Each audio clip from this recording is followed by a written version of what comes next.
Yes, Judge. Next witness is David Hendrick. You guys switch them up? Easily confused.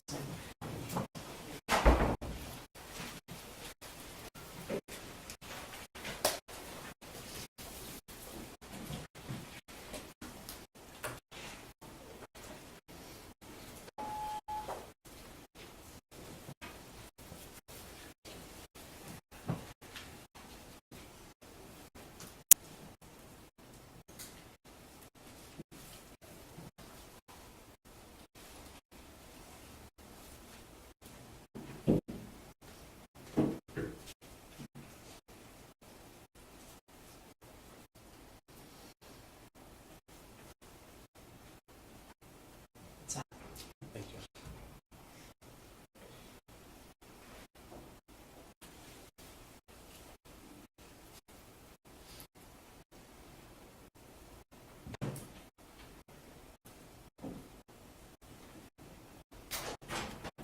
All right for the jury.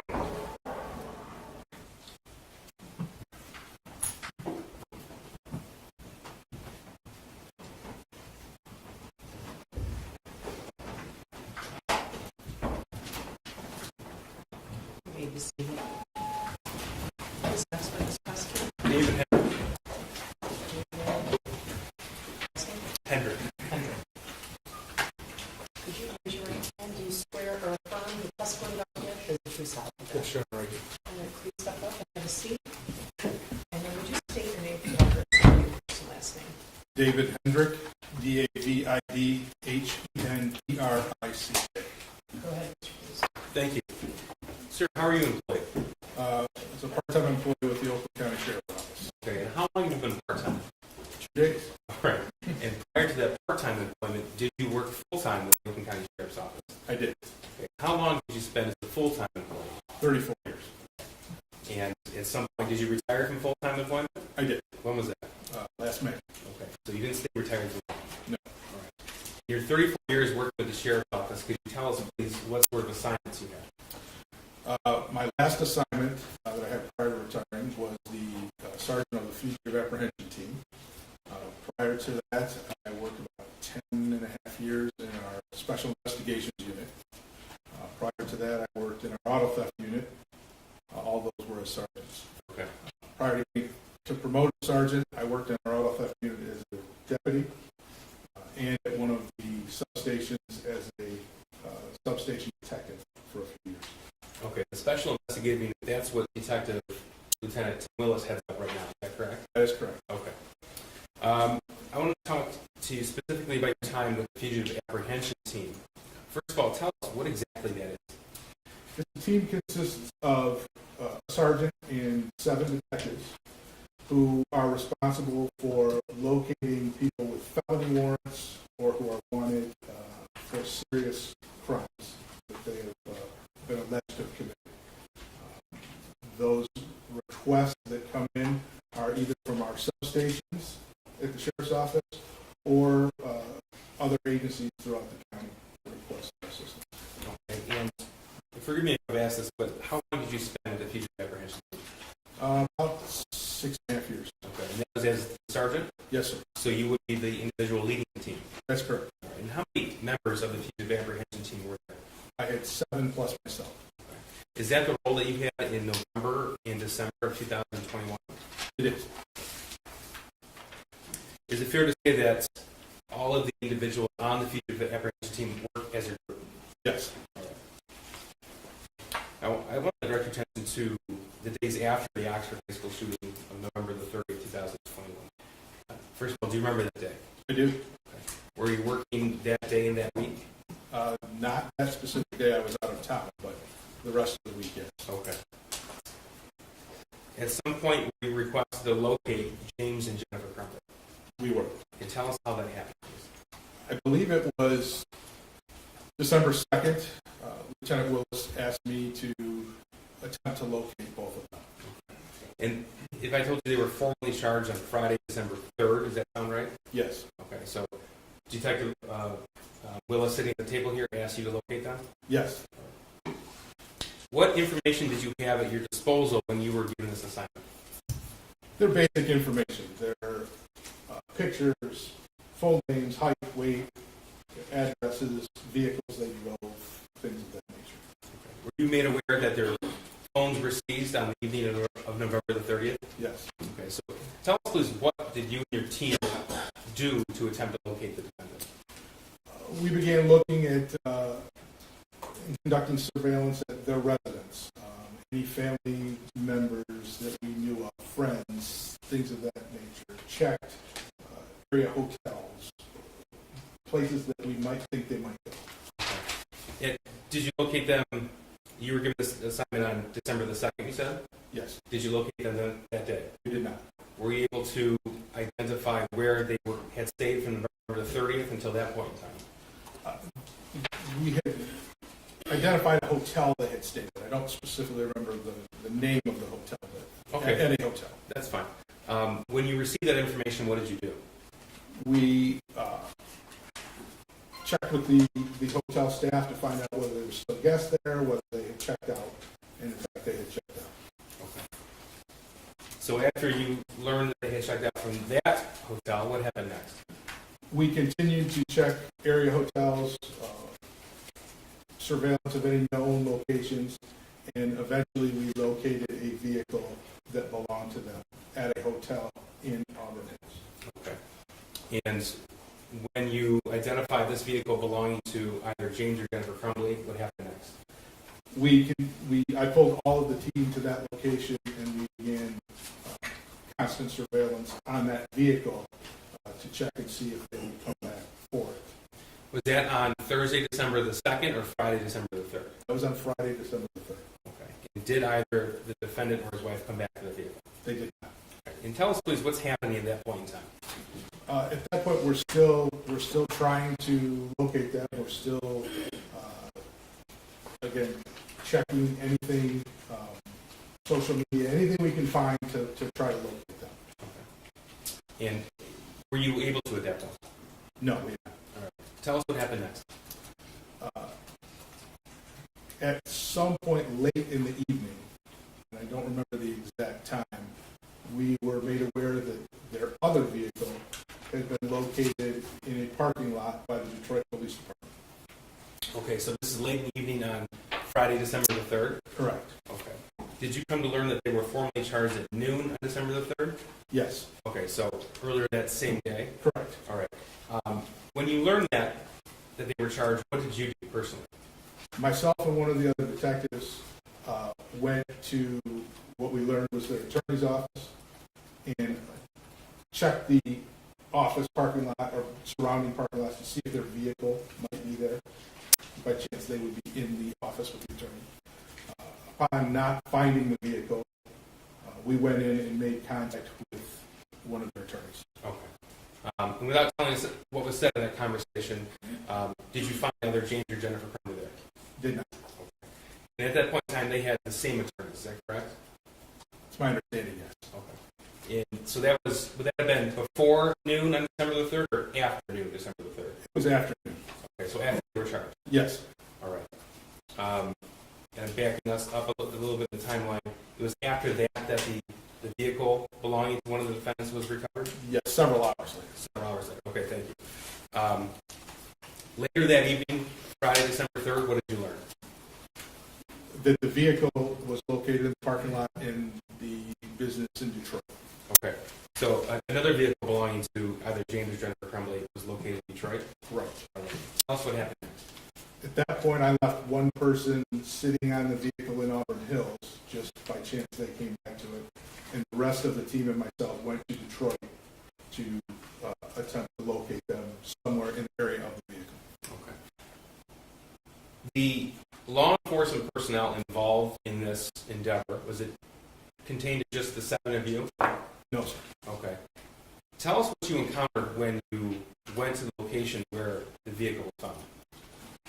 Originally, when we got there, there were several Detroit police officers that had the street blocked and had the car secured in the parking lot. As we searched the area, because we had no idea whether they had walked away from the car or were in the building, we didn't know at that point. So we were searching the area. More and more law enforcement officers arrived. Officers from the U.S.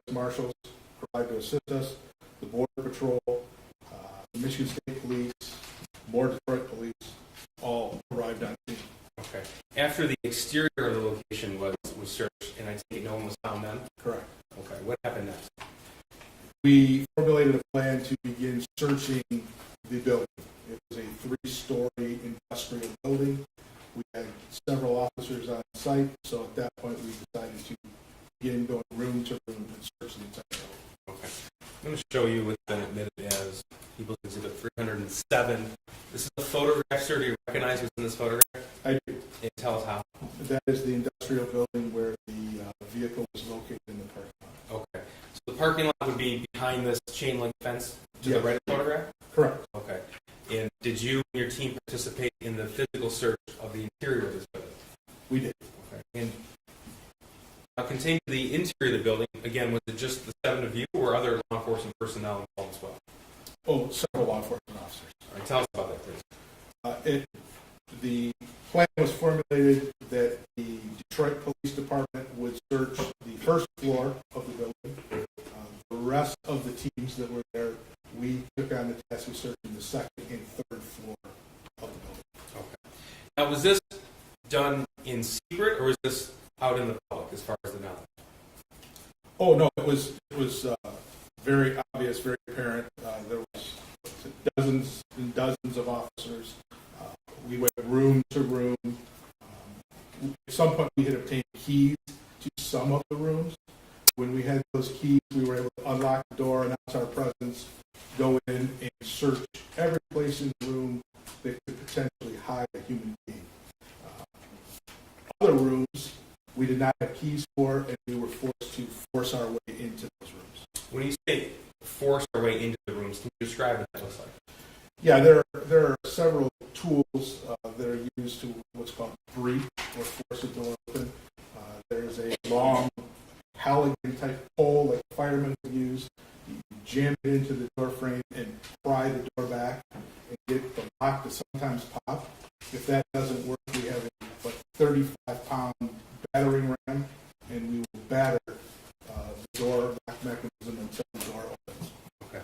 Is that a quiet endeavor or is that loud? Oh, it's very noisy. So, specific to the 3 floors in what's the building depicted here in 307, which areas did you and your team search? The second and third floor of the building. And was anybody located in those searches? Not on the second or third floor. Okay. At some point, were you made aware that James and his wife were found on the first floor? Yes. Were you involved in the actual breaching of that room and the arrest? No, that was handled by the Detroit SWAT team, I believe, handled that door. Okay. It had already been assigned to the first floor? Yes, sir. Okay. And tell us what happened after that occurred. As soon as the SWAT team entered that room and searched it and discovered the Crumbleys in that room, they were taken into custody by Detroit, and then they were turned over to my team, who took custody of them and transported them back up here to Oakland County. Okay. Do you recall the approximate time that occurred? Probably 1:30, 1:15, somewhere. It was after 1 o'clock in the morning. In the morning. So we're talking Saturday, December the 4th. Yes, sir. And is James Crumbley in court today? He is. Please point and describe something he's wearing today. Gray suit and headphones. Your Honor, would record reflect the identification of the defendant? The record will still reflect. Thank you. Nothing further. Cross. Yes, Your Honor, thank you. Good morning. Morning. Your involvement began on December 2nd of 2021, is that correct? Yes, ma'am. You were out of town on November 30th. Is it safe to say you were aware of the shooting that occurred at Oxford High School on November 30th prior to your involvement? Yes. Now, your involvement was as the sergeant of the fugitive apprehension team. Correct. It's also called FAT, is that correct? Correct.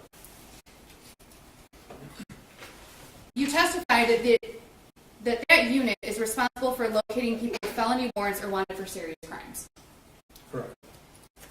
Your unit did not get involved in all felony warrant arrests, is that fair? I'm not sure I understand. Sure. All felony warrant arrests in Oakland County, your unit did not go and arrest everybody who has a felony warrant. Is that fair? That's fair. And your unit did not get involved with all crimes that people were arrested for. Is that fair? That's fair.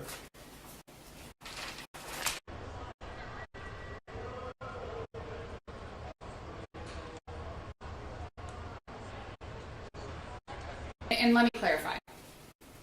So we know, and we heard some testimony previously, that there was a warrant issued by the court, correct? Correct. In this case, correct? And based on your experience, you were a law enforcement officer for 34 years, you were a detective for a number of years. You know that somebody who's accused of a crime and charged can walk themselves into a court, correct? Correct. With or without an attorney, right? And that includes felonies. Correct. Their attorney, you're aware that there have been times where their attorney has arranged, sometimes with the detective, sometimes with the prosecutor's office, in various ways. Their attorney can arrange for them to be turned in to the court or the police department on a specific day and time. Is that fair? Sure. The other ways are involving your former unit. Correct. And that's done by law enforcement. The attorneys don't call you up and say, hey, can you come get my client? That's the police who say, go get this person. Correct. And then obviously other agencies can get involved with our other arrests as well. Is that fair? Yes. In this situation, your involvement was requested prior to Mr. Crumbley being charged. Yes. You testified that your involvement was December 2nd of 2021. Yes. You were contacted, and I don't know if this was clear, you were contacted by Lieutenant Willis. Yes. He contacted you on December 2nd of 2021 and asked you to locate James and Jennifer Crumbley. Yes. Now, did you learn as part of your involvement or as part of getting that initial information that there were some concerns? Well, let me go back. You're aware that after the Oxford High School shooting that people were scared. Is that fair? I'm talking people in general. Possibly, I would assume. Angry? Sure. Upset? Sure. It was very public what had happened on November 30th of 2021. Yes. The shooter's name became public shortly after the shooting. Yes. If you recall, and you may not know, but if you don't know, please say you don't know, that Mr. and Mrs. Crumbley's residence was made public. That I don't. Did you learn during your involvement in this case that there were some concerns over the safety of James and Jennifer Crumbley because they were the parents of the Oxford High School shooter? I was never made aware of that. So all you were made aware of was that James and Jennifer Crumbley needed to be located. Yes. And the first place you went was the residence. Yes. They weren't there. Correct. You eventually determined and learned that they had been at a hotel in Auburn Hills from November 30th to December 3rd, the morning of December 3rd. I'm not sure if they were there that entire time, but that's where we ended up finding the vehicle, was at that hotel. And did you also learn through your involvement that they registered at that hotel in Jennifer Crumbley's name? I don't specifically remember whose name it was.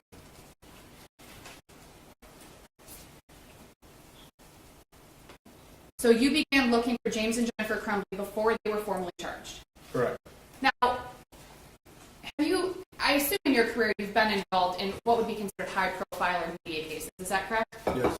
And oftentimes in those cases, is it standard practice for your department to take someone into custody before the actual charges are announced? Depends on the crime and the circumstances surrounding it. Your department often, and correct me if I'm wrong, but your department will often assume that a high-profile case or a serious offense that somebody might run. It is a possibility. People do. You had no information that James Crumbley had indicated that he was going to run away or flee or anything like that. Is that fair? On December 2nd of 2021. That's fair.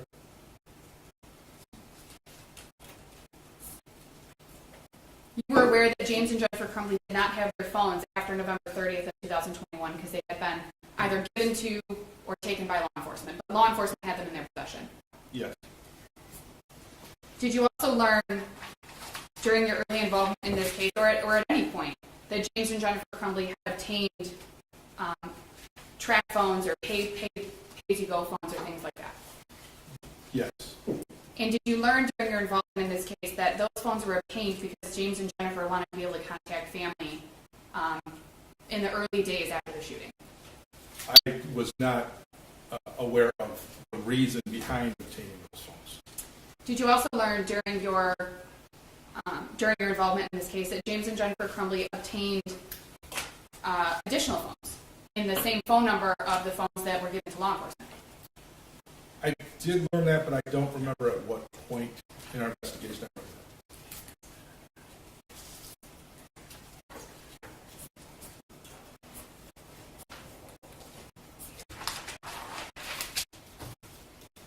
Said that charges were formally announced at approximately noon on December 3rd of 2021. that. That's my understanding. Yes. You do not know whether or not James and Jennifer knew that those charges had been formally announced. Is that fair? That's fair. You said that you went to James and Jennifer's attorney's office and you talked to an attorney. I did. That was not me, correct? It was not.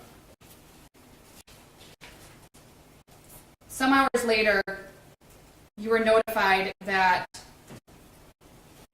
that one of their vehicles was located in a business parking lot in Detroit.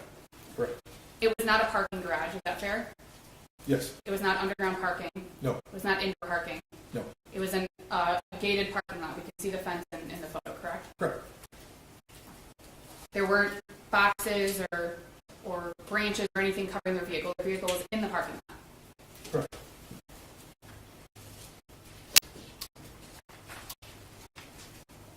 And at some point during your involvement between December 2nd and December 3rd, were you also made aware that there were going to be some attempts to do an alternative to what we talked about earlier when it comes to turning somebody in, that Mr. Crumbley may be walking himself in to be arraigned on a warrant after he'd been made aware of it, if you recall those conversations? I had conversations with an attorney, but I'm not sure what I can go in. Yes, I'm not asking you about the details of the conversation. Just if you had some knowledge that there was an indication that Mr. Crumbley was not running, but that he was in fact going to turn himself in. Again, without giving. Yeah. Object to this whole line of questioning. I think it's getting close to speculating what the purpose of what a hearsay conversation would be that could open the door to other things. Well, yeah, right. Are you going to open the door to that? I can move on, Judge.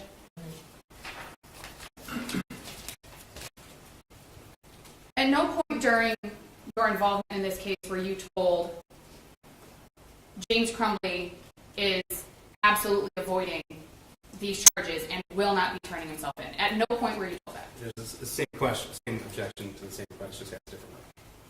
Well, and who is he being told that by? It could be anybody, Your Honor. His involvement was requested by Lieutenant Willis. He had multiple police officers involved. There were multiple people involved in allegedly or in locating Mr. Crumbley. I'm just asking if he was ever given knowledge that was going to happen. Just as a response, he testified to what his job was. He was given an assignment, and he carried it out. Well, I don't know. I guess you got to be careful what you wish for, right? Thank you, Judge. Yeah. You know. You indicated that the building where Mr. Crumbley's vehicle was a quote-unquote three-story industrial building, as I believe what you called it. Yes. That was Exhibit 307, which is on the screen. In that building, obviously from the outside, it looks kind of like a warehouse. Would you agree with that? Sure. But you learned during your involvement that there were multiple tenants in that building. Yes, multiple suites. Right. Or rooms. Businesses, Yes. people who were regularly in and out of that building. That I can't answer to. It was very late and there was nobody in and out when we were there. Okay. Did you learn during your involvement that there were people in and out during the day that day? Not at the time I was there. Okay. And you may not be the right witness to ask these questions of. I'm just trying to determine what exactly you knew about this building. Yeah, at that point, that hour of the night, there was nobody coming in and out. And we wouldn't have allowed anybody to come in or out. Anyway. And you learned in going into the building that there was an option for interior parking. Did you learn that? I don't recall there being any interior parking, like a parking garage, if that's what you mean. Right.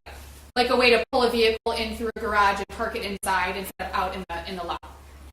There was a loading dock, so I guess technically you could have pulled a car inside of there, but I did not see. It was not a designated indoor parking structure. Right. So not like a parking garage or those underground parking like we were talking about earlier. Correct. Okay. Your testimony was that it was obvious and apparent what was going on outside of and in that building during your search of the building, correct? Yes. Now, you can't say, because you really have no idea what James Crumbley heard or saw that night, correct, on December 3rd of 2021, or the early morning hours of December 4th of 2021.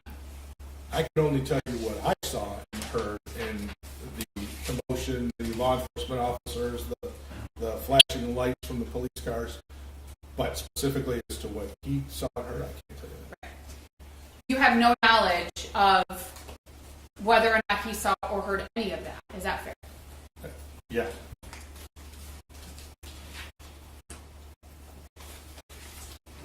You were not part of the arrest of James Crumbley after entry was made by DPD's SRT unit, correct? Correct.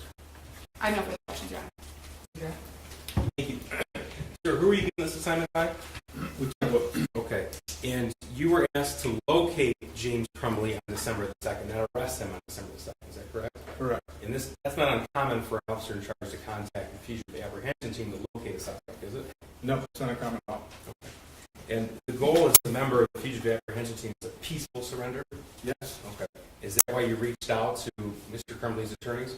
absolutely. Okay. And there were no arrangements made to you to turn the defendant in on Friday, December the 3rd, were there? No.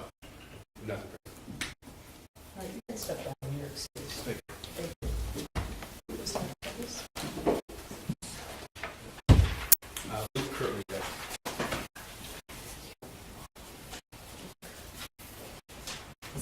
Sir, what did you say last name? Curtley?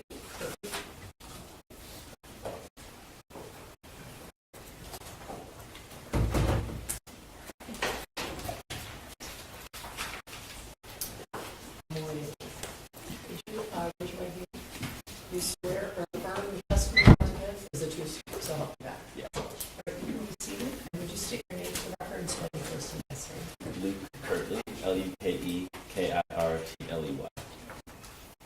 Go ahead. Thank you. Good morning. May I call you Luke? Yes.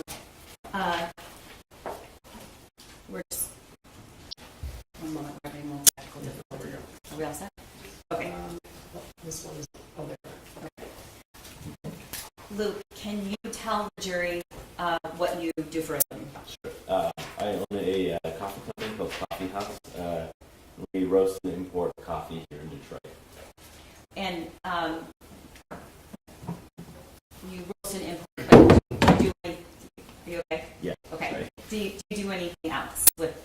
You have a store. Do you sell coffee for and Yeah, so we sell to about 100 different businesses around Metro Detroit, so coffee, tea, products like that. And then we have our own cafe up at Somerset Mall as well.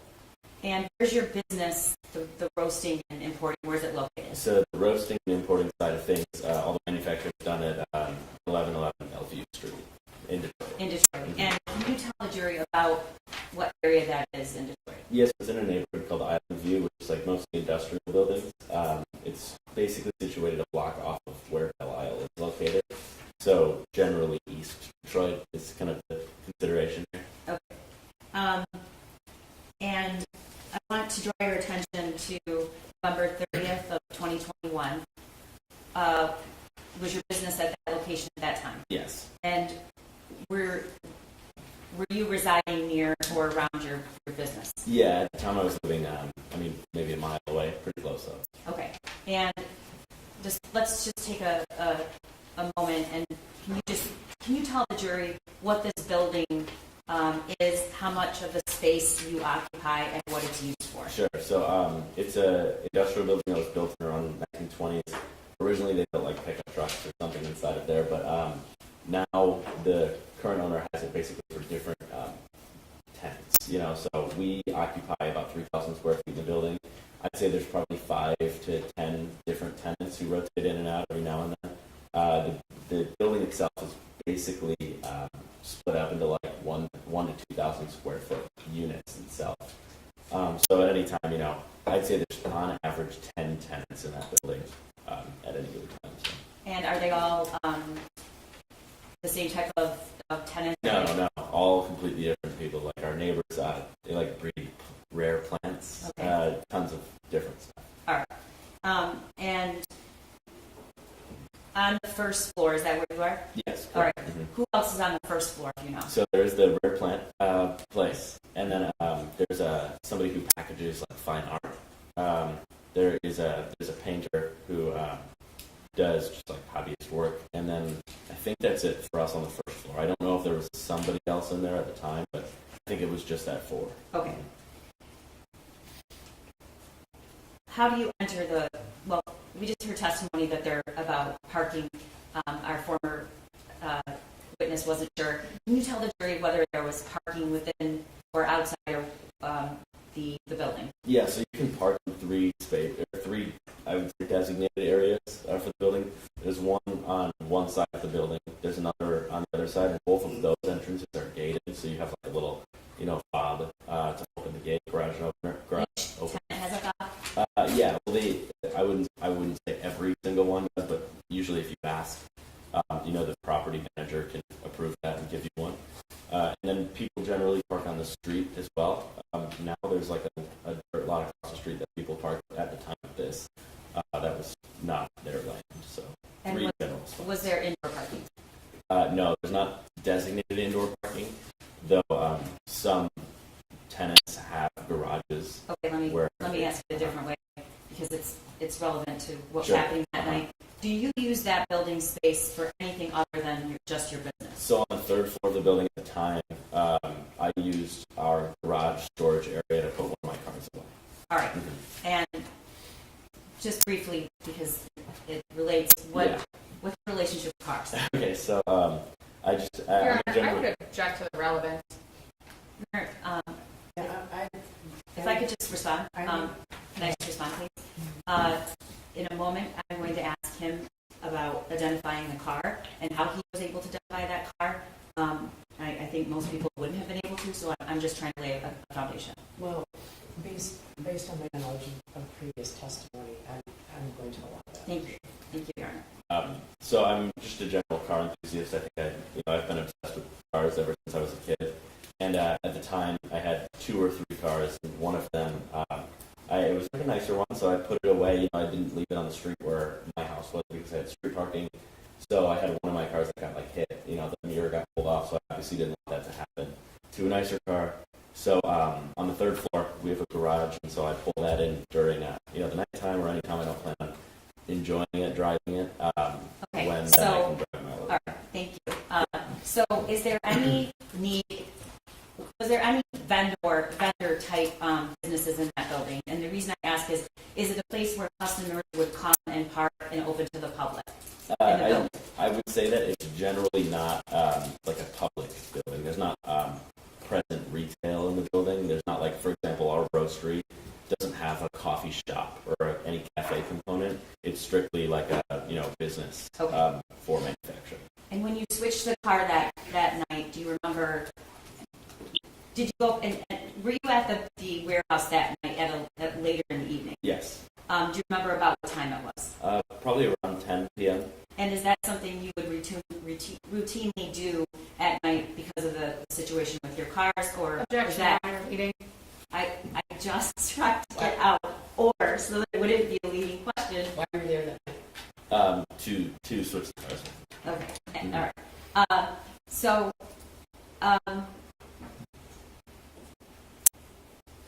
talk to me or tell the jury what, if anything, you knew about the Oxford shooting or the Crumbleys that Sure. evening.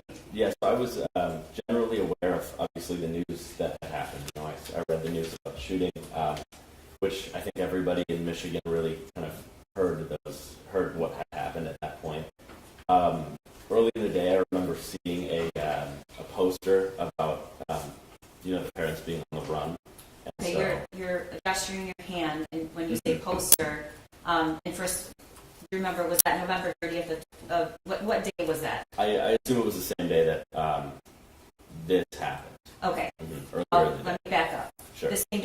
charged or the same day that the event happened? Objection, Your Honor. I don't think that there's been testimony that Mr. Kirtley is aware of when they were charged. Okay, he said the same day that this happened, so she's clarifying if he means the encounter at Bellevue or the shooting. The encounter. Okay.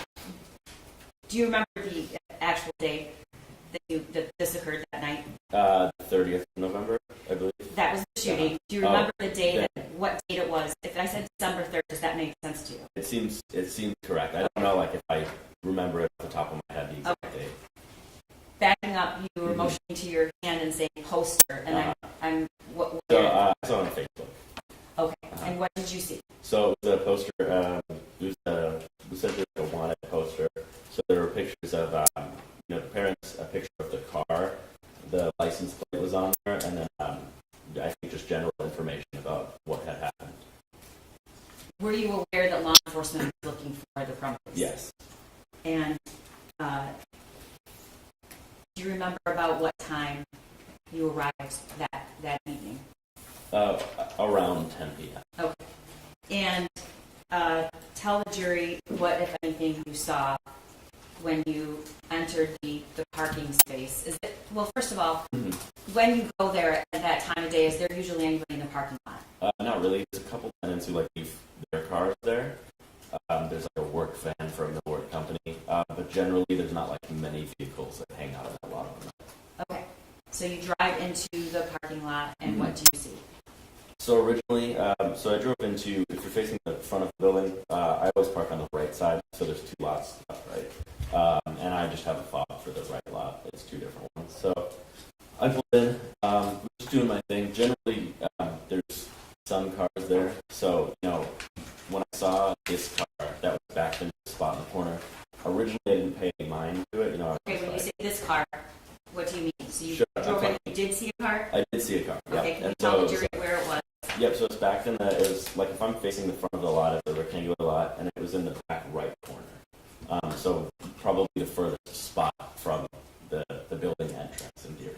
And was it backed in with the front out, or was it the other way? It was backed in with the front out. Okay. And what else did you see? So I saw that car there, but originally didn't pay too much attention to it, and then walked into the building, and then when I walked out of the building was when I was really kind of like met face to face with the front of the car, and that's when I remembered, the original wanted poster. I saw, being like a car enthusiast, I saw that, and it just kind of stuck with me. It was like a newer Kia, so I had just not seen that car in person before. So like when I saw it, I was like, oh, that's a new Kia, and when I saw it, I was like, oh, that's like that new Kia. So you can tell by looking at the front of the car, it was a new Kia? Yeah, so if you looked at the poster, it was like that stock image of the car, you see like on websites and everything. So it's obviously the front of the car, and it was this, I believe it was the same exact color too, on the poster. So when I saw it, I was like, oh, like I remember where I saw this from. Okay, one moment here.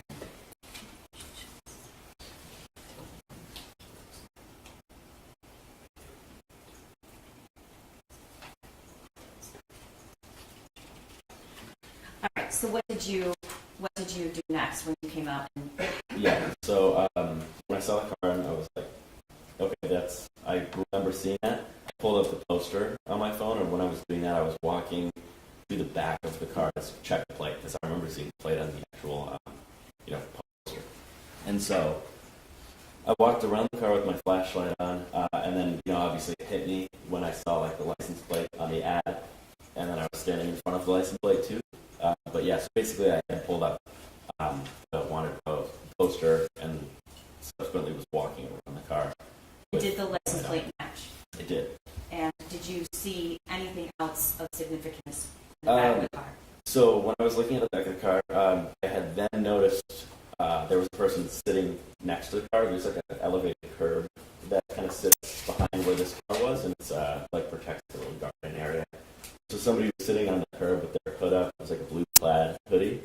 And I didn't, when I was walking through the car, I didn't see anybody. And also it was dark. So, I wasn't expecting to see anybody really. I thought it was just a car at that time.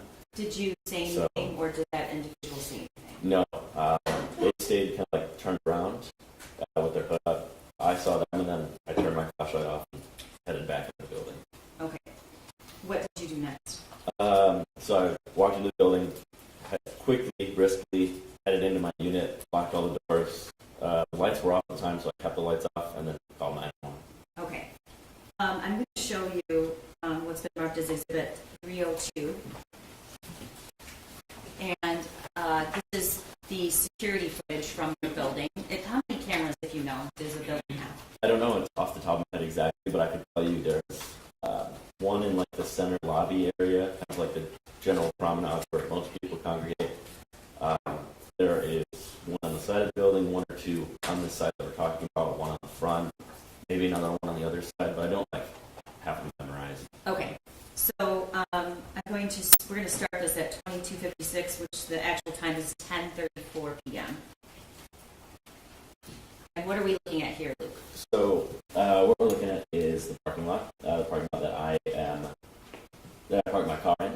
And so this is, when I was talking earlier about facing the front of the building and looking backwards, this is the furthest from the front of the building, Okay, stop. but this is attached to the building. Who is that right there? I assume that this is the person that I saw in the blue plaid hoodie. Okay. And in this photo, where is the entrance that you would have gone in? So where they just walked out, so on the right side of the screen. And eventually we're going to see you pull in. Will we see that at the top of the screen? Yes. Okay. Correct.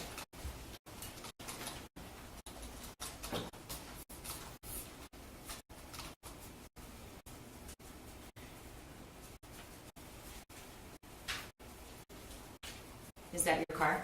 I assume so. I'll know once I see the roof rack on it. But at time checks out. Okay.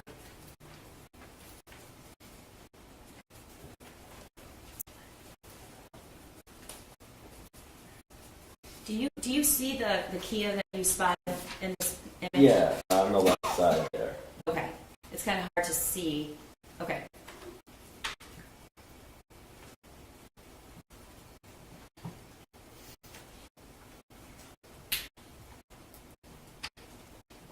Is that your car? Yes. And are you parking right in front of the entrance? I mean, not like directly in front of the door, but one or of two the close spots. parking Yes. stops? Okay.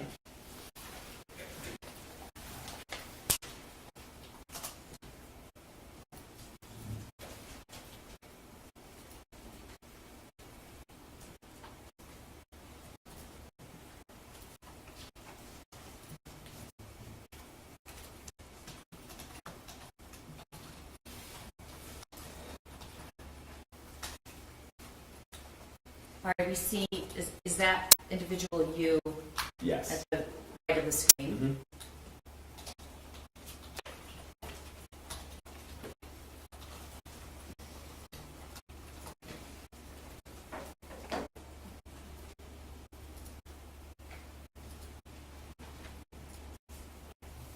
And is that you going back into the building? Yeah. Okay, what's happening there? Um, Did you go out to your car to look at the car? no, I think that I think this is when I just first noticed the car. Like, I think I just saw myself look over. It looks like Okay. that checks out. I was probably just grabbing something that right All right, and that's you right there? Yes. Are you holding anything? My phone.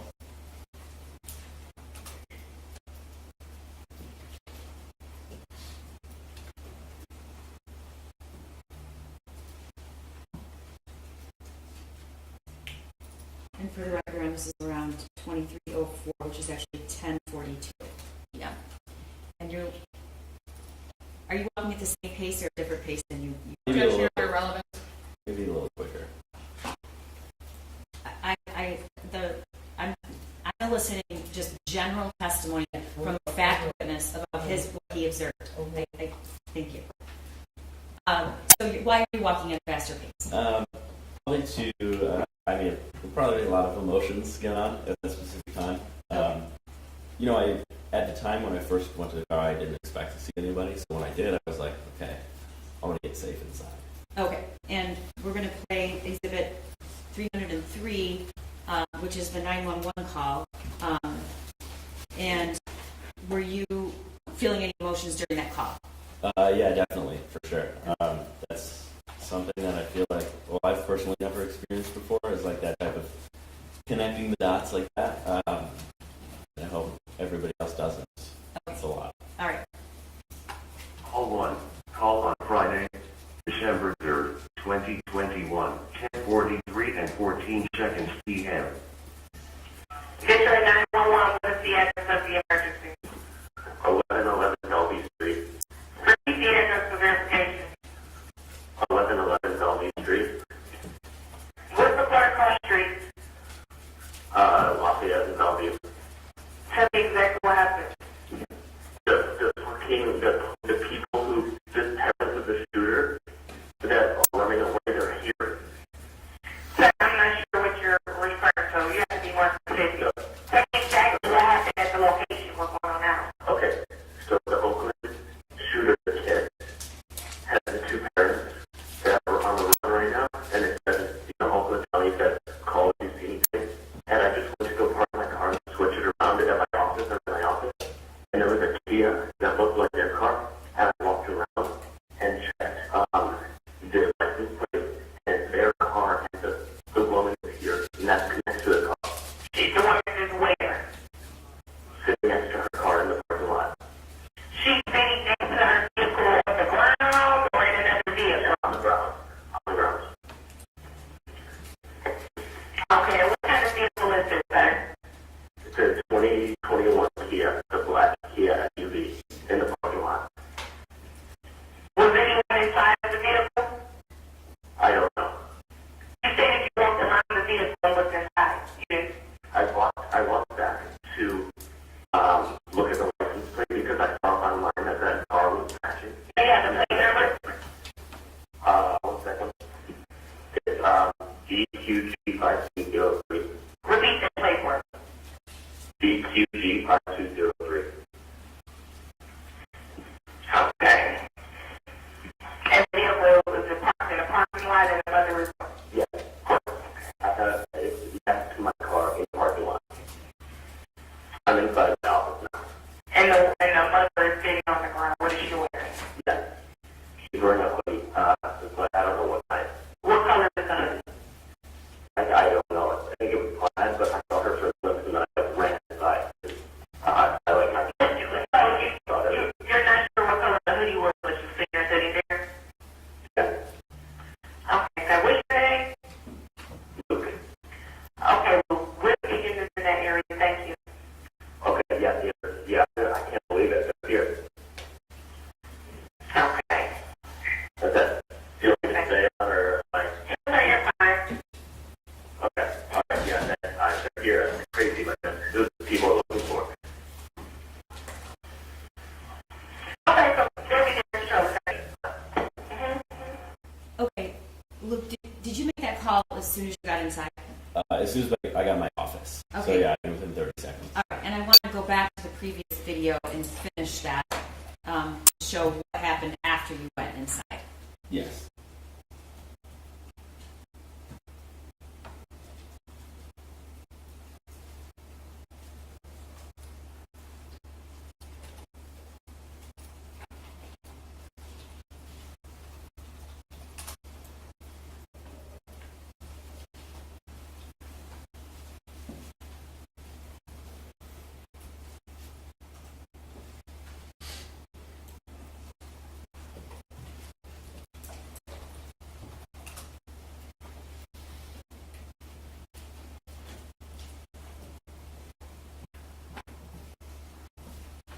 That's you, correct? Mhm. Okay.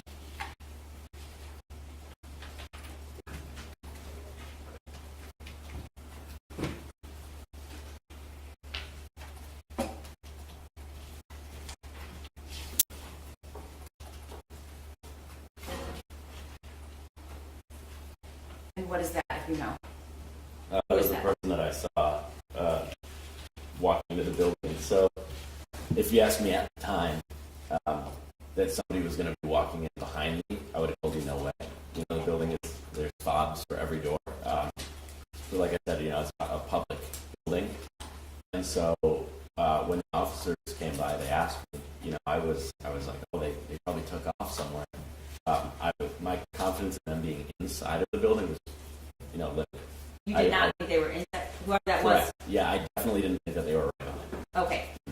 In the call, you stated you referred to the individual as female and she. Yeah. Did you ever see the person's face? No, I didn't. They were turned to their back. I think it was just like generally the figure of the person that I saw, more or less. Okay.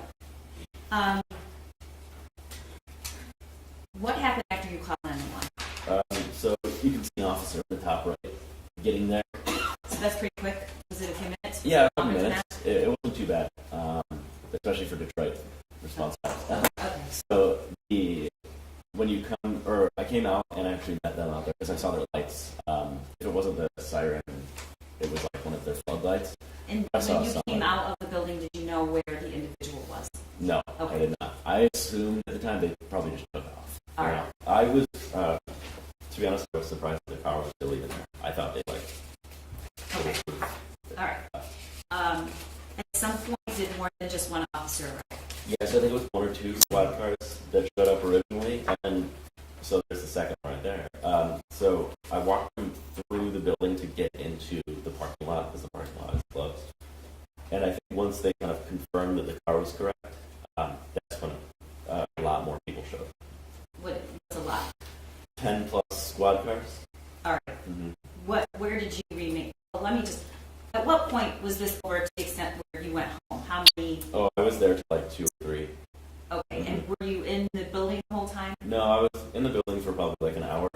I was in my unit. And they had questions. I was talking to them a little bit, kind of just like generally floating between the front of the building and then inside my office. And then I got into a squad car and they took me to what they call like a command post or something like that, where it was like a couple blocks away. They had set up like a central command, like HQ for other officers and stuff like that.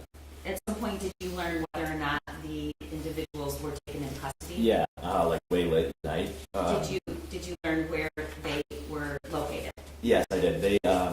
So they actually walked me, like they showed me where it happened afterwards. Where were they located? So the painter that I referenced earlier on in this testimony, we shared basically drywall with them, 2 pieces of drywall. So they were right in the unit adjacent to where ours is.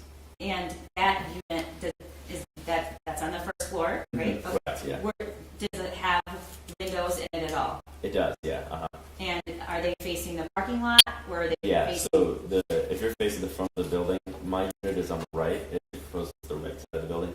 And there's another unit behind ours that also faces right into the parking lot. So this unit would have looked, and I say looks, it's not like a perfectly clear window, it's like frosted, but would have looked into the parking lot. All right. Mm-hmm.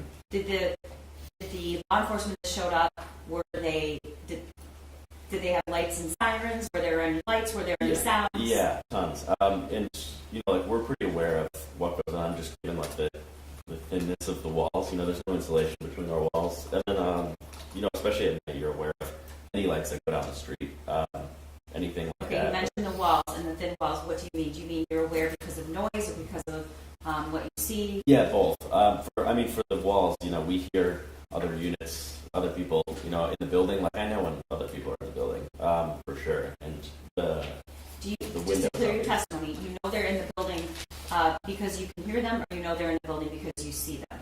Are we talking about the officers or in general? Hold on, just let me finish Yeah, my go question. ahead. This wall you share Mm-hmm. is what you're trying to say that you can tell if somebody's in there even if you haven't seen them?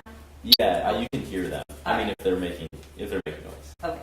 And when you were in the building for that hour, was the building being searched, or was law enforcement out in the parking lot? No, the building was being searched at that time.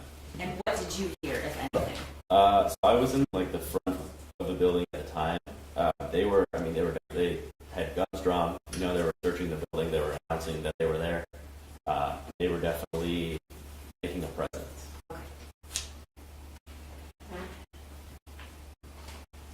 Before this day, which was in December 3rd, I guess it was December late night, but Yeah. before this occurred, had you ever seen anything discarded or left out in a hallway in the building?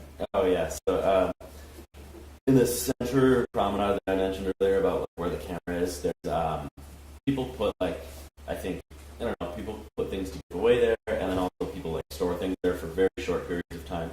At the time, there was like a new Tempur-Pedic mattress that was there, or new to me, looking new, and it was sitting up against the wall, and I was there for a while because somebody had like taken a note to it that was like, "Can I buy this from you?" You know, whoever it was. And how long was it there? Days, weeks? Days. Okay. Yeah. Uh-huh. And why is the mattress significant to you? So the mattress was taken into the unit, and I saw that afterwards. So when they showed me the unit again, you could see that the mattress was then in there. I don't really know who actually owned the mattress, Okay. even to this day. At some point, did you ever see the mattress again? Yeah, so then somebody, I don't know who, but somebody took it back out of the hallway, and I think whoever actually owned it didn't want it anymore because it floated around, like it was sometimes like in front of the unit that they were in, and sometimes in the middle of the hallway, and sometimes like on the floor. Like it was a very, it was very agnostic where it was for a while, and then I don't know what happened to it. Okay. All right. Nothing further. Ross? Yes, Your Honor, thank you. Good morning. Good morning. So, excuse me, just one moment.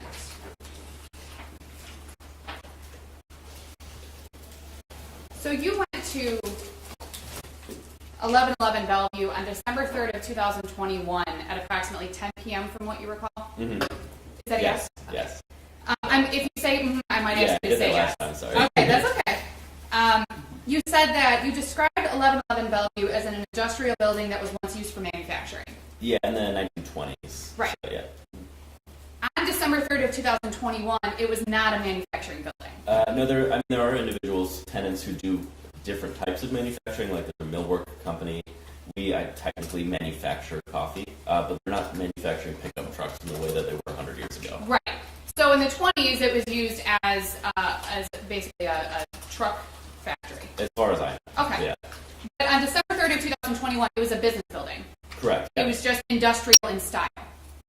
Yeah, specifically the look of the building. Right. The look of the building was industrial, but it was not an industrial use building.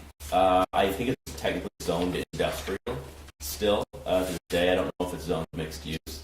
I'm not fully positive on the regulations and codes of buildings.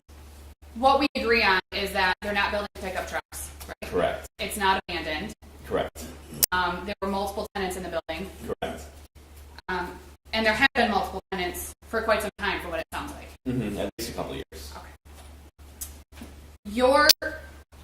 Where you roast coffee is approximately 3,000 square feet. Is that correct? Yeah, so there's 2,000 square feet on the first floor and an additional 1,000 on the third floor. Okay, so the 2,000 square feet on the first floor is the space where you share the wall with the artist studio. Yeah, correct. And then you have the 1,000 square feet on the floor, which is where you keep your cars. Yeah, at the time. Yeah. Okay. Uh-huh.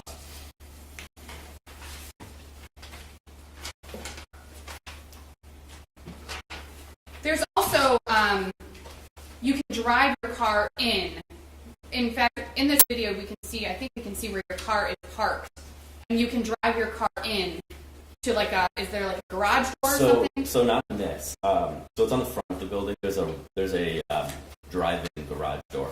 Okay. Mm-hmm. And that's how people get to their various garages, is that? Yeah, I would say like there aren't any other garages in the space, but that's people unload and load their cars in there. You said that you were generally aware of the Oxford High School shooting on November 30th of 2021. Yeah. You had seen media reports, I'm sure. Yes. You'd read stuff on social media. Yeah. You said that everyone knew what happened. Yeah. On November 30th of 2021. Correct. Prior to December 3rd of 2021, you saw a poster, a wanted poster on Yes. social media. Is that a yes? Yes. And you saw it on December 3rd of 2021. I believe so. And that poster had a photo of James and Jennifer Crumbley, Yes. or photos of James and Jennifer Crumbley, Yes. a photo of their vehicles, Yes. a license plate number, Yes. general information about the shooting. Yes. It indicated, I think your testimony was, it indicated that they were on the run. Yes, I think it was more of like a be on the lookout for a wanted poster generally. There was a reward offered, if you remember. I don't remember at the time. Your testimony was that the Kia, which we can see on the left side of the frame, was parked the farthest from the building entrance. Do you remember that being a testimony? Yes. You also testified that there's actually a door on the right side of the frame in front of where your car is parked. Yes, I would say that the main entrance and then the ancillary entrances, I'm speaking mostly in regards to the main entrance of the building, which is on the front. Okay, so there were multiple entrances to the building. There are 3 entrances to the building. Okay. So there wasn't just one way to get in on the front of the building. There was also the door right where your car is parked. And in fact, Yes. we watched you walk into that door. Yes. You said that you walked up to the Kia on the left side of the frame. You walked around to the back. We watched you do that, correct? Yes. You confirmed the license plate number from Yeah. what was on the wanted poster on your social media. Yes. And then you saw someone sitting next to the car. Yes. If you recall, that person was smoking. I don't recall. I saw that in other news articles and things like that. But I did not say that or see that originally. Okay.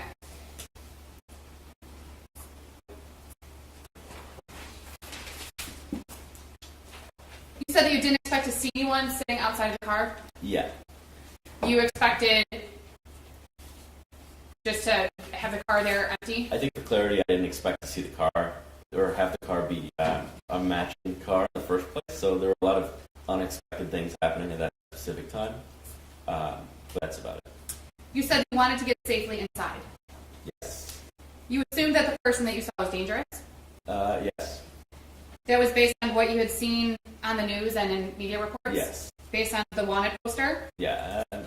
Maybe not particularly. I wouldn't say that like the poster said armed and dangerous or anything like that. Not 100% positive. But I think generally in a situation like that, I would fear for my safety. Based on your own personal beliefs about the Oxford High School shooting and what you had heard in the media about James and Jennifer Crumbley. Yes. The person sitting outside the car didn't say anything to you. They did not. They didn't say, hey, look away. No. They didn't say a word, right? There was no interaction between us. In Exhibit 303, you called, was your 911 call. You recall that you told the 911 dispatcher that the parents were on the run. Yes. And again, that was information that you had based on what you'd heard in the news and the media and what you'd Yes. seen on the wanted poster. The person that you encountered next to the Kia did say, hey, man, I'm running away. You said there was no encounter There at all was with no that person. interaction. Okay. Now, right around this timestamp, 2306 on the video, which I believe is about 20 minutes earlier real time, the prosecutor pointed out that somebody walked across the parking lot after you'd entered the building. Yes. That person didn't run after you, correct? No. From what you saw in the video? Correct. They didn't chase you down? They did not. They didn't threaten you in any way? They did not. You didn't even know that they were there? Obviously, I saw them. I didn't know that they followed me. Correct. You didn't know that they walked in after you'd walked into the building? Correct. I think by the time I was in my unit, I didn't hear the door shut. I didn't know if they softly closed the door or anything, but I didn't know that they were in it. You had no knowledge that that person had even entered the building? Correct. You then testified that there was about a couple minutes later, we watch, and I'll play the video too. We'll play the video too. A couple minutes after this 2306, or a couple minutes after you called 911, the police showed up. Correct. So if you look at the timestamp, right now it's 2306:54. Mm-hmm. And then it jumps to 2321. And then we play it for a little while, and we see what you believe was a patrol car out there outside the fence, correct? Yes. At 2321. Yes. So at that point, it had been just shy of about 20 minutes between you entering the building, at some point making a 911 call, and the police showing up. From this, yeah. This video. Okay. I'd say my conception of time was probably a little skewed in that specific moment, just given the heightened senses, Yeah, and I'm not Yeah, asking you to lock into the time number and the couple of minutes. I'm asking, it actually was not just a couple of minutes, it was actually more than a couple of minutes. Sure. That's all I'm asking. Sure. Okay. Now, I thought I heard you say this a couple of times, but I just want to clarify. you said that you were at the building for about an hour after you made your 911 call. More or less, I'm not 100% positive exactly. Then you were driven to a temporary, what you call the command post. Yeah. The law enforcement had set up. Yeah, correct. I think there were, there was media there. There was more squad cars. There was a massive blue bus for the police. And then, and this was the part that I wanted to make sure I heard you say correctly. And then the police took you back to this building and walked you through Well, my the car scene. was there, so I had to get my car. And so when I was going through the building to get my car, there were a bunch of police in the building, and they were like, "Oh, this is where they were." And they allowed you to enter the scene. And No, I did not enter the scene. okay. And that's what I was unclear about, because you testified that you had seen the mattress in the unit after James and Jennifer Crumbley Yeah, got arrested. so when I walk through the center of the building, you have to turn right to exit to access this parking lot that's on the screen. And so to exit that, you have to pass by the door of where they were hiding, and so that door was open, so you could see the mattress. Okay. Now, you talked about what you heard while you were in the building. You said that you were at the front of the building while the police were searching the building? Yeah, so like I said, I was generally kind of floating around, because I have two doors on my building, or my unit, for example. I have like side doors and the front door, and so I was somewhere between those, or I was outside in the front. So you know what you heard and saw, correct? Yeah. Mm-hmm. You know what you observed on your own. Yes. You have no knowledge of what James Crumbley heard or saw while the police were there. That's correct. I have no further questions, Your Honor. Yes, Your Honor, just briefly. Do people, is there any residential unit, and I guess what I'm asking is, do people sleep at the building? No, it's within the terms of my lease, at least. And generally, I think it's one boilerplate lease that goes across all of them. So that is an assumption that it is not allowed, you're not allowed to sleep there. Oh, okay, thank you. I want to play the video, just a portion of it quickly.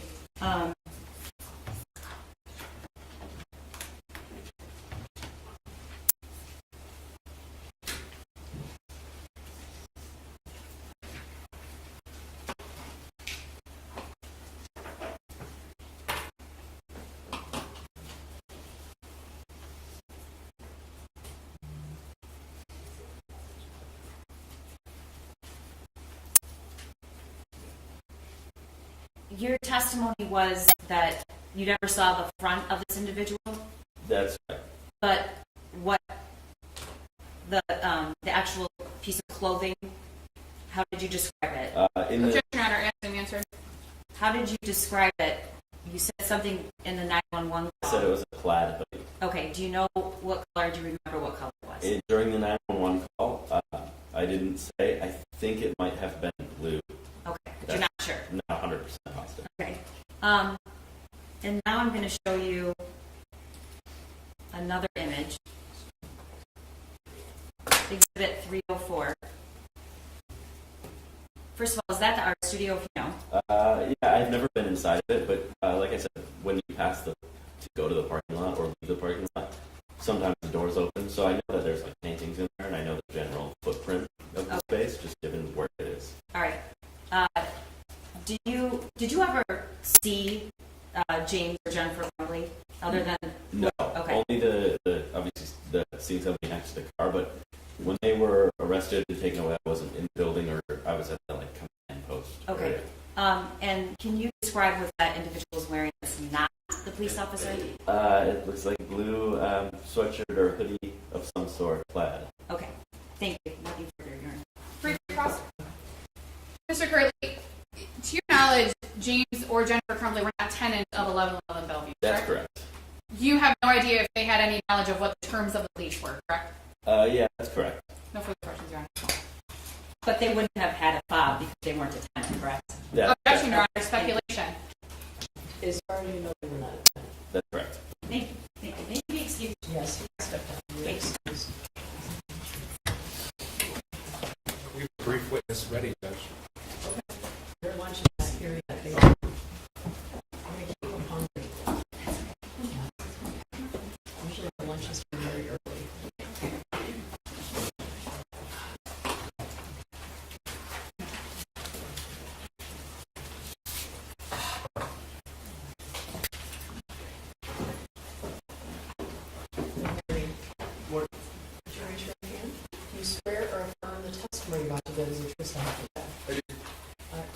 step up? You could begin to seat.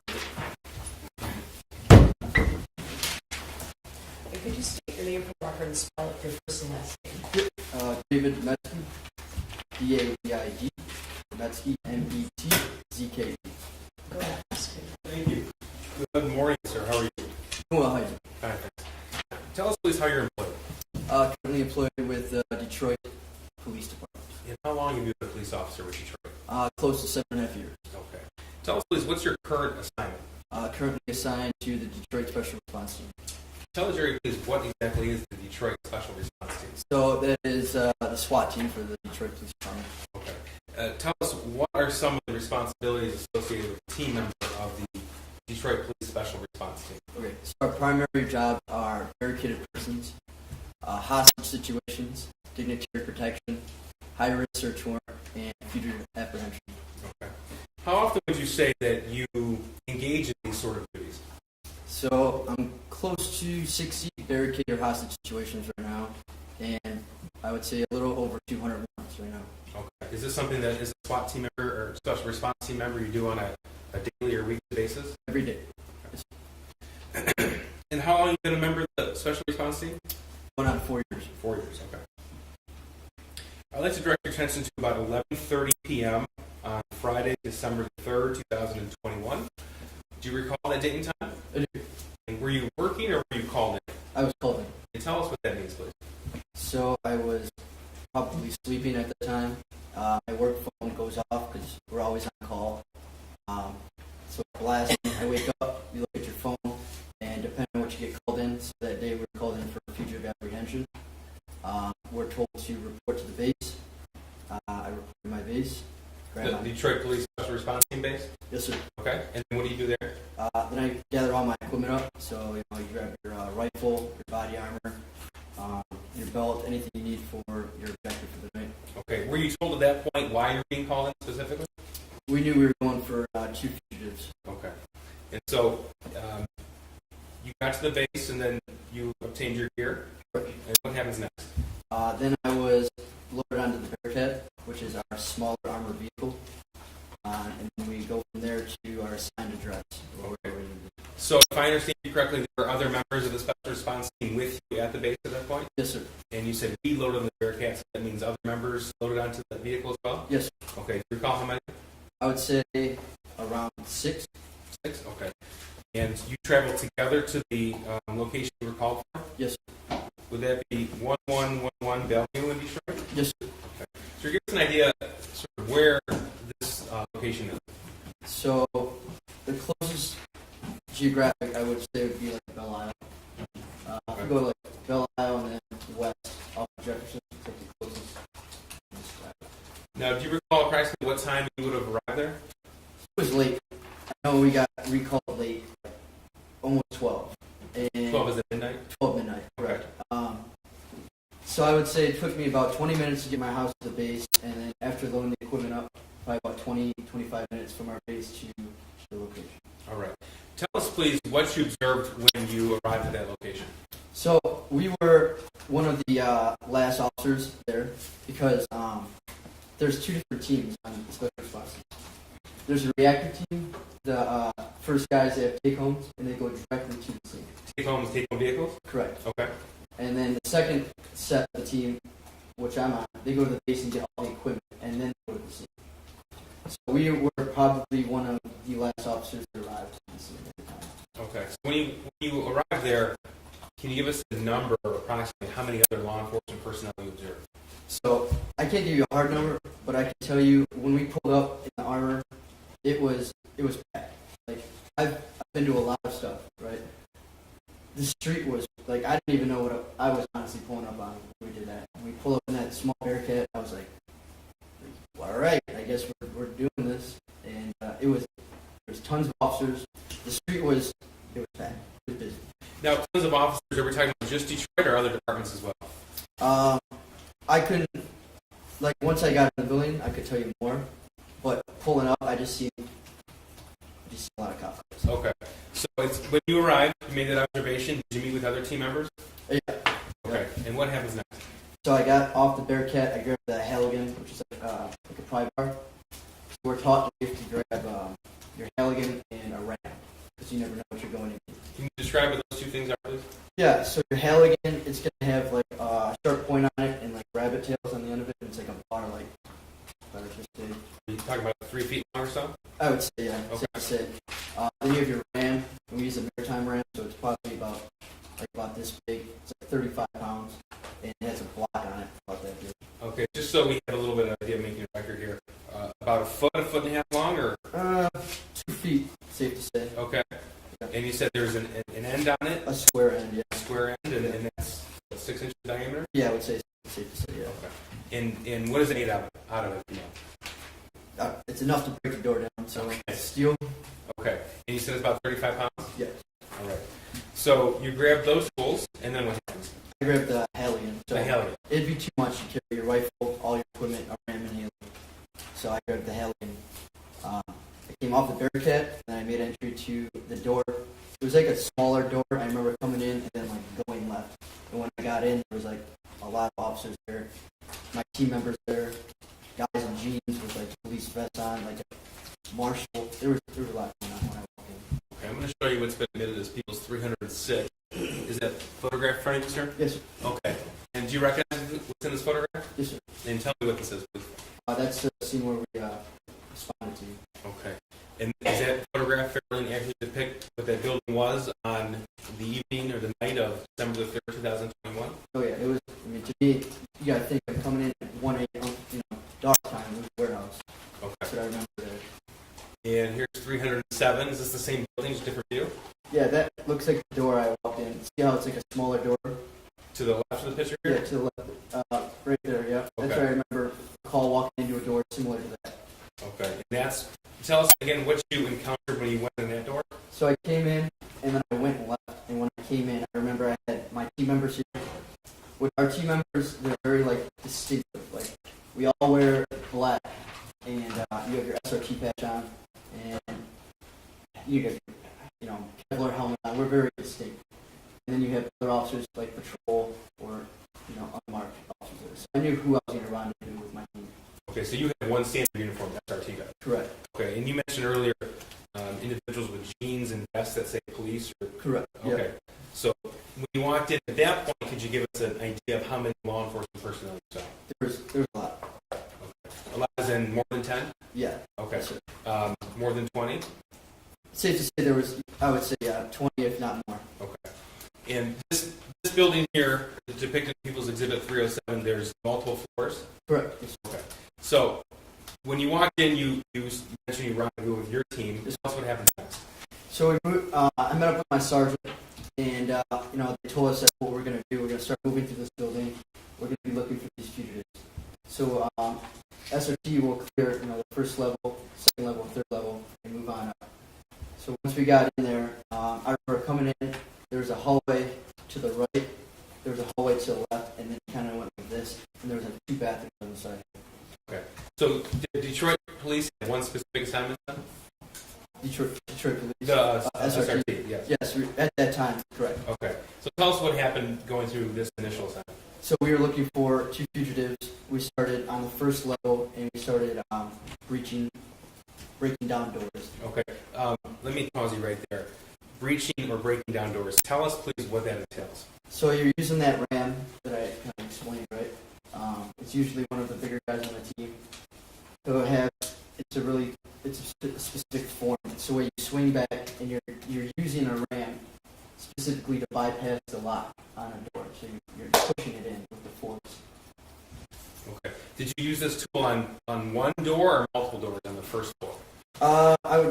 I recall us using it on multiple. I would say not more than 3, but I would say at least 2 to 3. Okay. And that's on the first floor. What about on the second or third floors? So I remember before we even got there, we had K9 down there too, which was with us. And as in police dogs?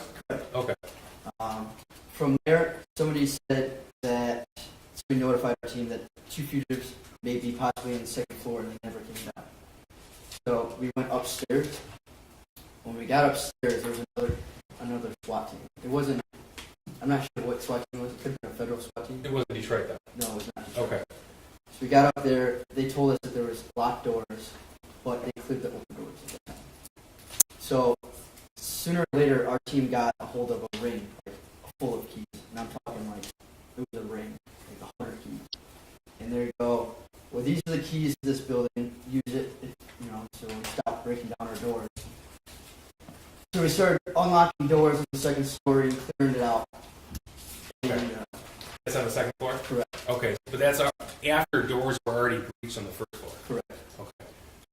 This is Exhibit 309. Just to confirm, this is the same building, 1111 Belleville in Detroit, just from a different view?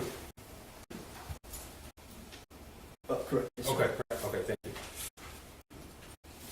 you. Now, after you obtained, or your team obtained that ring of keys on the second floor, did you obtain information that the wanted fugitives could be somewhere in the building?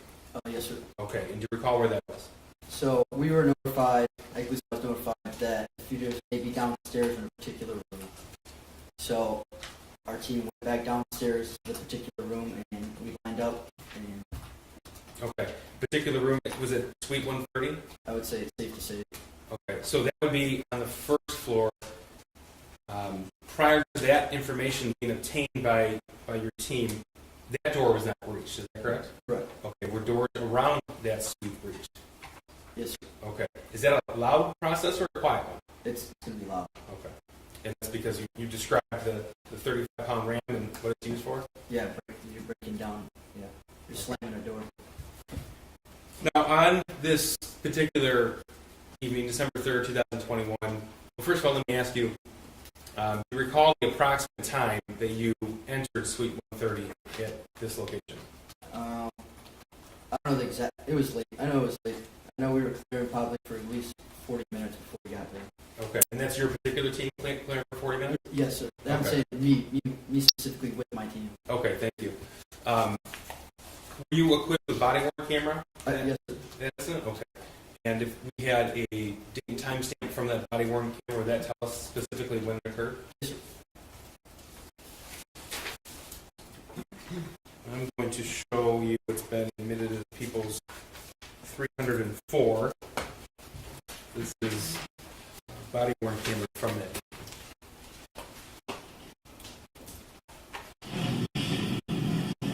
Just to confirm here, we have a date of December 4th, 2021, 1:34 a.m. And your name is on the bottom of this? Yes, sir. Okay. Do you recognize this as being your body-worn camera? Yes, sir.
We have no special weapons on.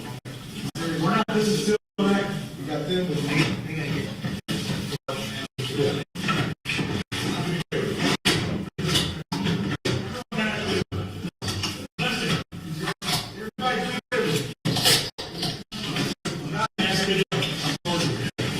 Sir, stop right there. What was the purpose in looking in that specific area?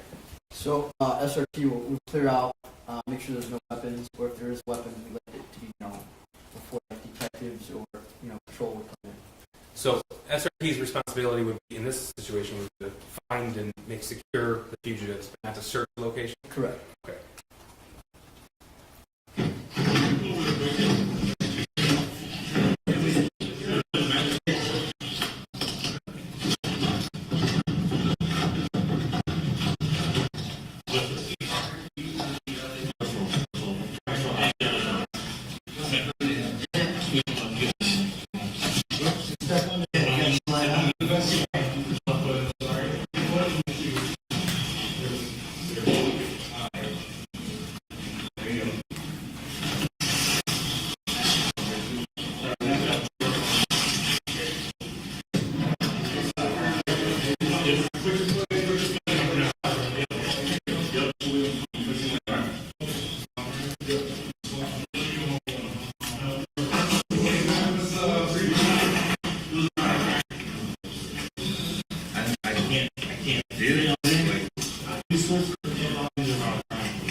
Stay together like your friends.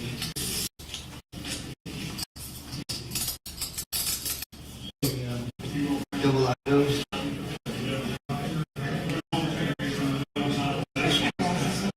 Can I see your pocket? I can't see it.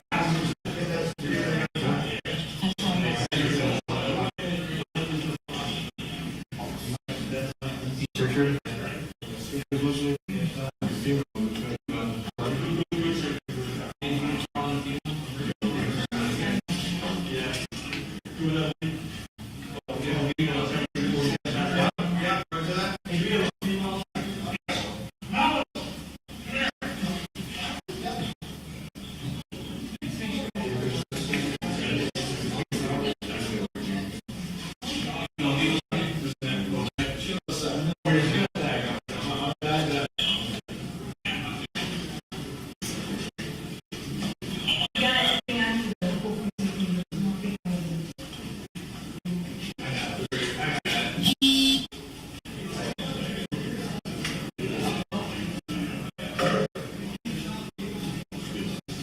The search of the fugitives person, that's for weapons. This is where I found.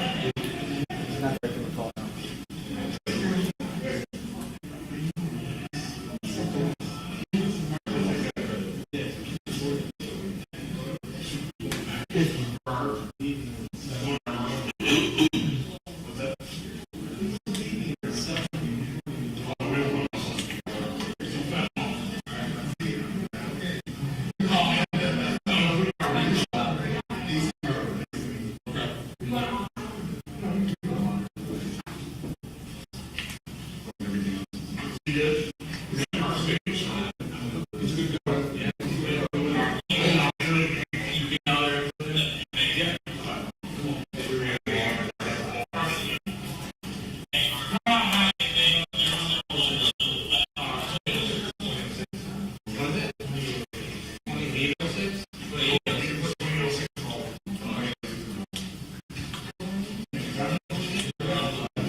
pause it for a second. At 1:42 a.m. 22 seconds.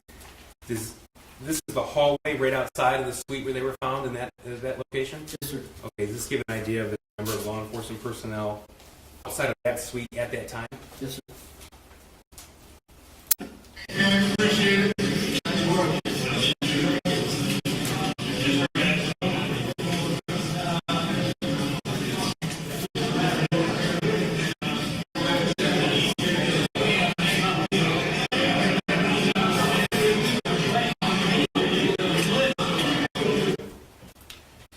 Thank you. I have nothing further, Judge. Cross. Yes, Your Honor.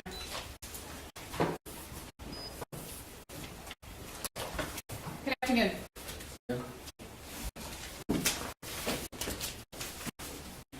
Your role with Detroit Special Response Team, one of the things that you do is fugitive apprehension. Yes, ma'am. Fugitive apprehension is typically when there's a person who is not coming in to address allegations or charges against them, correct? I would say that's Okay. correct. Usually, fugitive apprehension is you get involved when it, and correct me if I'm wrong, Okay. if it becomes clear that that person is not going to come in on their own. I'm just going to object to the form of the question, Judge. He's testified that he gets notified of when to report to base. He's given an assignment, does the assignment. Are you the one who decides that? In fact, you receive information from your supervisors, Yes, and you have no knowledge of the truth to the information that you receive. Truth or inaccuracy, either way. ma'am. I believe my supervisor's not to lie to me, so listen to the order. So you get a phone call, and you go to the station. Yes, ma'am. You testified that there were, I think you said, tons of officers at 1111 Bellevue on December 4th of 2021. Yes, ma'am. December 4th. Yes, ma'am. You knew that there was a shooting at Oxford High School on November 30th of 2021. Yes, ma'am. You had seen media coverage about it. Yes, ma'am. You were aware of it. I believe so, yes. Were you also aware that James and Jennifer Crumbley had been charged in connection with the shooting on November 30th? I can't say I remember. Okay. You don't specifically recall seeing that they were charged?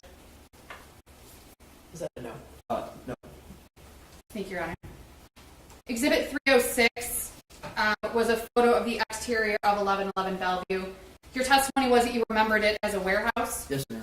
You learned that it was actually a building that had multiple businesses in it, correct? Yes, ma'am. You knew who you were looking for in 1111 Bellevue that night? Yes, ma'am. You had been given photographs, I believe so. descriptions. I believe so. You knew that they were the parents of the Oxford High School shooter? Yes, ma'am.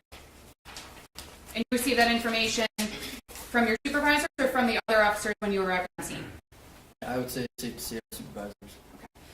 The reason I asked that is because you testified that when you pulled up onto Bellevue, you didn't know what you were there for. So I wanted to clarify that before you entered 1111 Bellevue, you were given information about why you were entering. I knew I was going for a fugitive apprehension. And who it was. No, at the time I made entry, we found out pretty much who it was, I would say. Okay. Entry into the building? Yes, ma'am. Okay.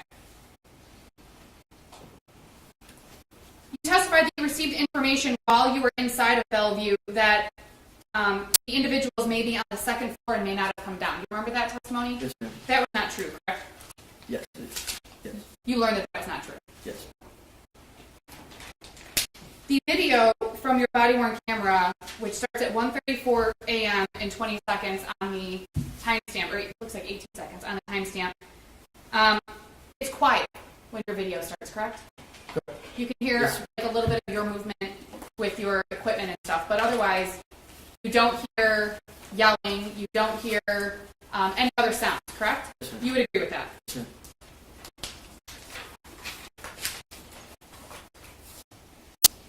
You recall when you entered the unit, obviously it was dark.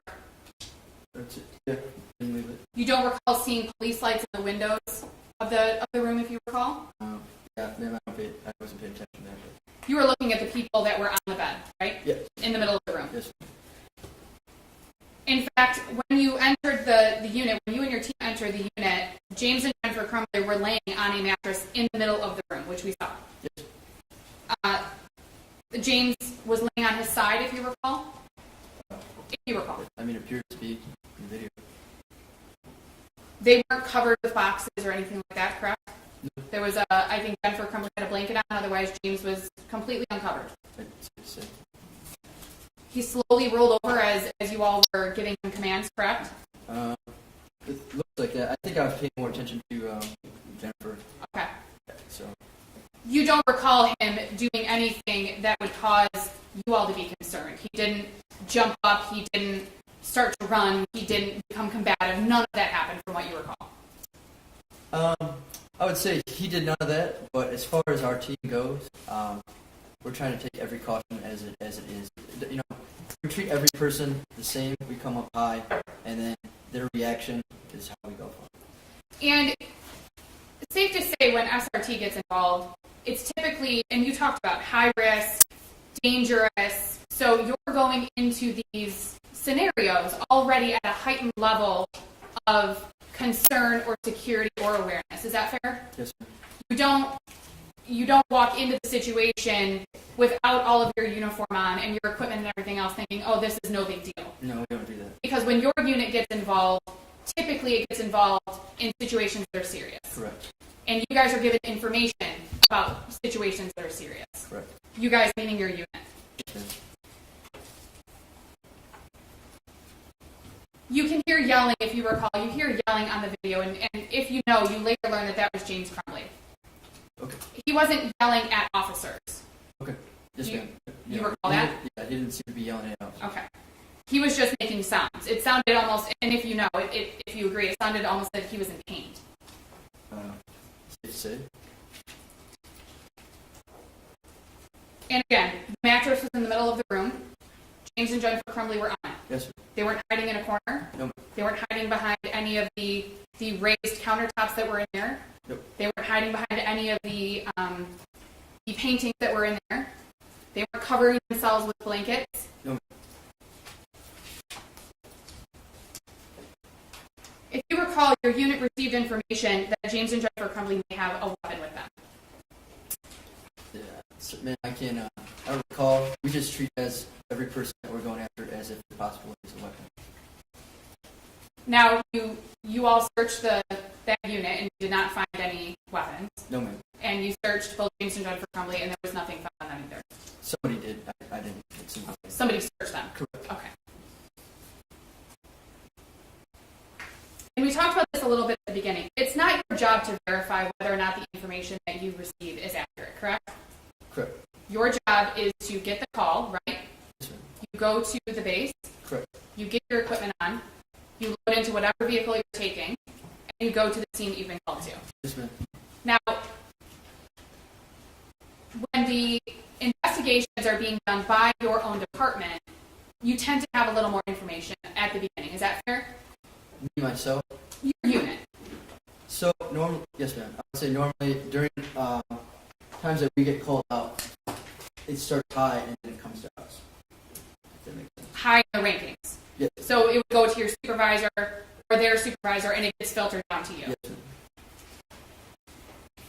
And if you recall, at around 6 minutes and 40 seconds on the video, I don't remember what the timestamp was, you can hear James Crumbley say we were leaving at 7 in the morning. Do you remember hearing that in the video? I'm going to object to that, Judge. There's been any testimony of that, nor has there been any indication that that happened. It's on the video, Your Honor. Well, then I think the video should speak for itself for the jury to make those Yeah, determinations. ladies and gentlemen, you can rely on what you see in the evidence and on the video, right? Do you recall hearing that on the video? We can run it back. But, Okay. no. I can put it there.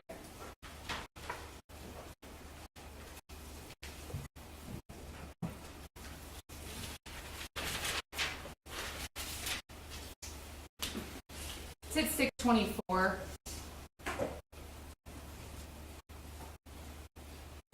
This is 3 or 5, correct? Yes, Your Honor. Oh, that audio is working.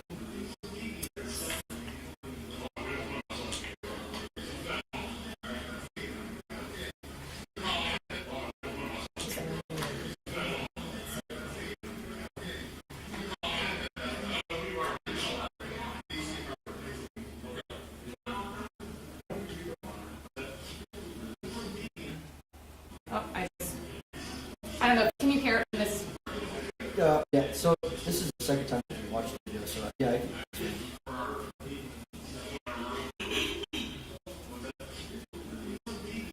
Again, this witness can't interpret what he thinks somebody else may have heard. His camera obviously is 3 people away from where James Crumbley's in the video. The video would speak for itself. It does, she has to confirm it. And he asked me to play the video back, Your Honor. He said, if you want to play it back, go ahead. I mean, Well, she in didn't. response to a question of did you hear that? Okay, so did you hear it? I have no further questions, Your Honor. Redirect. Sir, did you learn that they had active arrest warrants at the time you arrived on scene? I can't I don't recall. I In would order say, for a fugitive arrest to occur, you need active arrest warrants. yes, sir. Okay. And why would you be quiet right before you entered suite 130?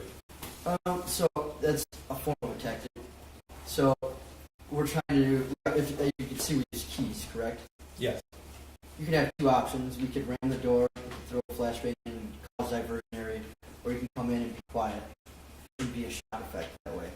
So our supervisor made the decision to use the keys, unlock it, and use it as a surprise factor. So everyone being quiet in the hallway, that was intentional as a tactic before you entered this particular suite. Yeah. Now the using the RAM, that wasn't a quiet tactic, was it? Okay, so the noise level that would have been depicted before those doors were breached right around this suite here would have been much different. Yes. Thank you. Nothing further. Briefly, Your Honor. You have no knowledge of your own whether or not James Crumbley heard anything that was going on outside of that suite, correct? No. Thank you. No further questions. All right, you can step down your excuse. Thank you.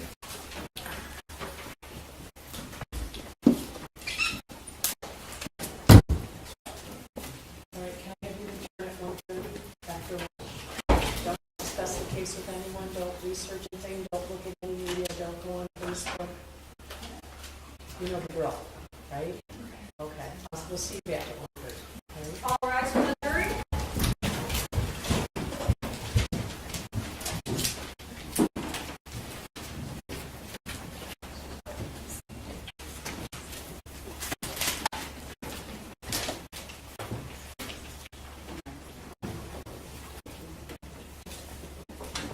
All right, you may be seated. Who's the next witness?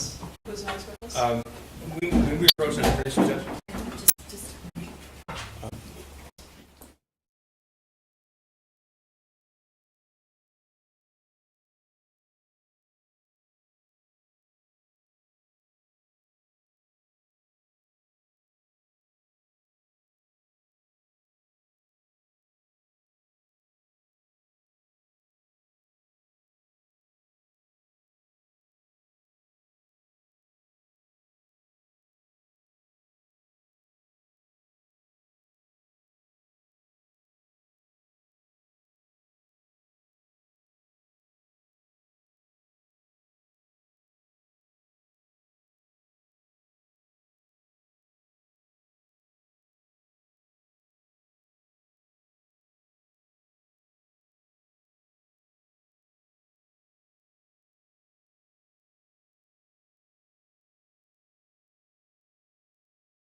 Thank you, Judge. Could everyone remain seated while the defendant is court?